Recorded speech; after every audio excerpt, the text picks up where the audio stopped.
चैत्र पर्व पई सजेई हेउछि असनपाट मा बासुली पीठ।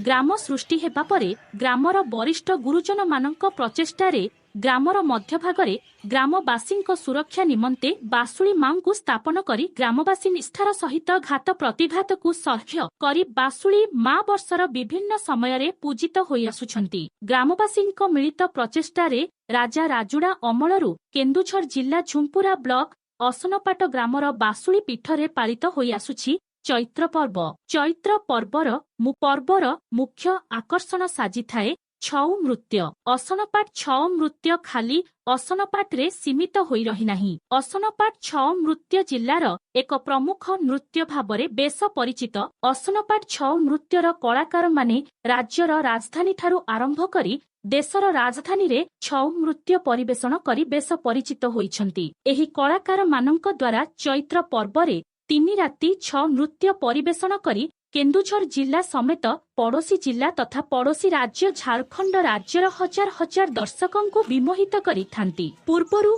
7 साहिरे 7टी दल थिलार वर्तमान 10टी दल होईछि। एही दलगुड़िक 5टी पेंडाल रे 6 नृत्य परिवेषण करिवे। कमिटी तरफरु प्रस्तुति चूड़ांत करिथिबा बेले दूर दूरांतरु मांकु दर्शन करिबा पई आसिथिबा भक्त मानक निमंते स्वतंत्र व्यवस्था करा जायथिबा देखिबाकु मिलिछि। चलित वर्ष असनपाट चैत्र पर्व शुक्रवार दिन आरंभ होई सोमवार सकाळ पर्यंत चालिबो बोली आयोजक कमिटी सूचना प्रदान करिछंती। ब्यूरो रिपोर्ट बैतरणी खबर।